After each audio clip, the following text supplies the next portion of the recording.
कि बीजेपी सरकार राम राज की जिस बात कर रही है और वो तस्वीरें सामने निकल कर आ रही। रामराज की तो राम जी ने उन्हें हराया तो है। अयोध्या में कैसी उनकी हार हुई है। अयोध्या में हारने के बाद में वो इतनी ताकत नहीं कर पा रहे कि हम वहाँ पे इलेक्शन करा दें। इलेक्शन होना है 10 सीटों पे करा रहे, 9 सीटों पे मिल्कीपुर का नाम ही नहीं है। तो आप बताइए ना। तो देखिए, आप भगवान के साथ में या किसी के धर्म के साथ में इस तरीके से छेड़छाड़ करेंगे या किसी के धर्म की आप किसी की भावनाओं को आहत पहुंचाएंगे, तो भगवान सबके लिए, जितने भगवान उनके लिए इतने भगवान हमारे लिए भी है। इसीलिए भगवान हमेशा सत्य का साथ देते हैं, इसीलिए उन्हें हराया। हम तो ये जानते हैं कि राम जी ने उन्हें खुद प्रकट होके उन्हें हराया है। जो महिलाओं की सुरक्षा की बात बीजेपी सरकार करे, अमित शाह जी कहते हैं कि 12 बजे महिलाएं आराम से बढ़िया घूम सकती है, लेकिन वो तस्वीर देखने को नहीं मिल रही है। जनता इसका भी जवाब देगी या? बिल्कुल जवाब देगी। हम महिलाएं तो बिल्कुल सब लोग मिलके हम इस चीज का जवाब देंगे। महिलाएं बिल्कुल भी सुरक्षित नहीं है। जितना ज्यादा पीड़ित भाजपा की सरकार में महिलाओं को किया गया है, मेरे हिसाब से अभी तक जितनी भी सरकारें बनी हो, किसी महिला को परेशान नहीं किया गया जितना चुन चुन के इस सरकार में परेशान किया जा रहा है। आधे से ज्यादा रेपिस्ट अगर किसी के नाम है तो आप देख लीजिए किस पार्टी के हैं, आप खुद देख लीजिए। और खुलेआम घूम रहे, उन्हें सजा तक नहीं मिलती है। बात समझे। और ये हम लोगों को बताते हैं कि गुंडागर्दी, तो ये खुद खुलेआम कर रहे हैं। हर तरीके से ये खुलेआम गुंडागर्दी कर रहे हैं। हम लोग सोशल मीडिया पे एक्टिव होते हैं तो ये लोग हमारे अकाउंट बंद करा देते हैं। एक हम वहीं पे तो अपनी बात को बोल सकते हैं। हम अपने मन की बात जो हमारे ऊपर बीत रही है हम आपके सामने भी नहीं कर सकते हैं। पहले पत्रकार भी निष्पक्ष पत्रकारिता करते थे, लेकिन अब आप लोग भी बिक गए हैं। बात समझे। लेकिन फिर भी हम लोग अपनी बात को सोशल मीडिया पे रखते हैं और हम लोगों के, अगर हम बिके होते तो आपके बीच में नहीं होते। आप बहुत कुछ सुनने के लिए आए यहाँ पे, लेकिन आपको ऐसा नहीं सुनने को मिलेगा, क्योंकि यहाँ की जनता नेताजी के लिए, नेताजी को समर्पित अपने आप को किया हुआ है। तो यहाँ के जो लोगों की जो डेडिकेशन है वो नेता के लिए, तो वो कभी नहीं बदलेगी। आपने नेताजी का जिक्र किया है तो नेताजी की छोटी बहू पन्ना यादव के बयान तो आप चल ही रहे चर्चा में। एक तरफ वो बीजेपी में सपा का विलय की बात करते, दूसरी तरफ तेज प्रताप यादव का समर्थन करते, वहां हमारा भतीजा लड़ रहा है जी। तो ये कैसी राजनीति कर रही है? देखिए, हो सकता है कि वो उन्हें भी उपाध्यक्ष बनाया गया है, हो सकता है और बड़े पद के लिए वो इस तरीके की बातें कर रही हो। समाजवादी पार्टी राष्ट्र पार्टी है, तीसरे नंबर की पार्टी है, तो वो भाजपा में कैसे विलय हो सकती है? वो इस तरीके की बयानबाजी क्यों कर रही है वो हमें नहीं पता। लेकिन एक तरफ वो कह रही है कि नहीं हमारा भतीजा लड़ रहा है, तो कहीं ना कहीं उनके दिल में भी तो एक सॉफ्ट कॉर्नर है ना समाजवादी परिवार के लिए, समाजवादी पार्टी के लिए। लेकिन अगर वो ये सोचे कि जब सरकार बने तो इधर आ जाए, तो ऐसा मेरे हिसाब से तो नहीं होगा जिस तरीके की वो बयानबाजी कर रही है। तो मैं यही कहूंगी, अगर हम कोई भी बयान देते हैं, आप इतनी बड़ी नेता हैं, अपने आप को बड़ी नेता कहती हैं, तो सोच समझ के आपको बयानबाजी करनी चाहिए। परिवारवाद का आपने जिक्र किया, परिवार का, तो परिवारवाद का जो बीजेपी लगातार आरोप लगाती थी समाजवादी पार्टी पर, अब परिवार से ही बीजेपी ने प्रत्याशी दिया। क्या बीजेपी के पास कैंडिडेट नहीं था? बिल्कुल नहीं था, तभी तो इन्होंने नामांकन से एक दिन पहले प्रत्याशी उतारा।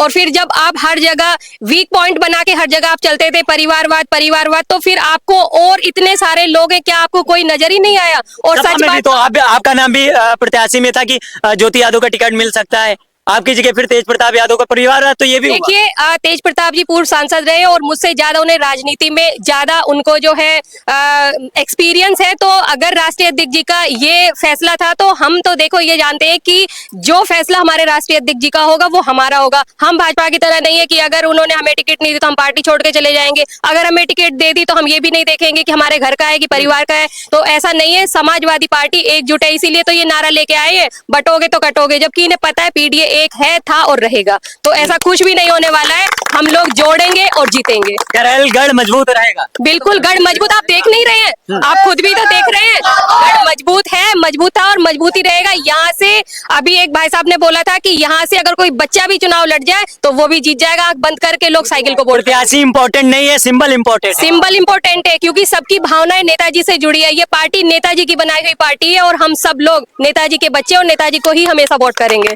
अयोध्या राम मंदिर में बलात्कार हुआ, आप बताइए। जहाँ पे वो लोग हमेशा इलेक्शन के टाइम पे राम मंदिर कर रहे थे, वहाँ पे भी जो है बच्ची को नहीं छोड़ा गया। अभी फिर से अयोध्या में कल फिर एक शायद रेप हुआ है। तो आप बताइए कहाँ पे महिलाएं सुरक्षित है, कहाँ पे महिलाएं सुरक्षित है? हाथरस में लड़की का बलात्कार हुआ, उसका बिना माँ बाप के परमिशन के शासन प्रशासन ने मिलके उसको जला दिया गया, उसको कौन भूल जाएगा?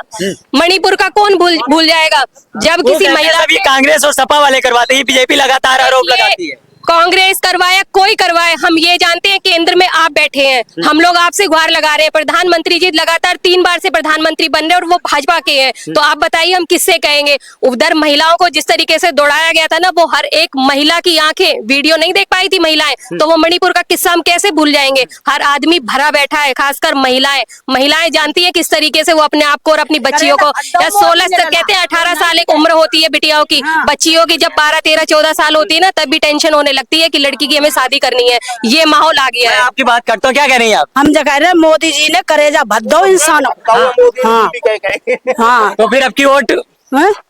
मोदी जी के पास नहीं? अब क्या करिए जाए कि बेर बेर हाँ, इससे पहले मोदी जी का दिए थे फिर। भैया दे थे तब दे थे कि अब थोड़ा नहीं रोज रोज दिए एक दाबी नहीं देख लो तो। हाँ। हाँ 15 लाख के लालच में काय को लालच तो हाँ। भैया एक दान जगह इन्हें देख लो बिना देख लो बिना देख लो बिना फिर देखिए। हाँ। हाँ फिर लौट चलो अखिलेश की ओर। और का हाँ। नहीं कबाते है। हाँ क्या कह रहे हैं बताइए? कह रहे सही कह रहे क्या जो बताइए, क्या कह रहे हैं? छीन ले तो बोल हाँ बताइए। मोदी को नहीं पड़ेगा मोदी कोटे ना मिली?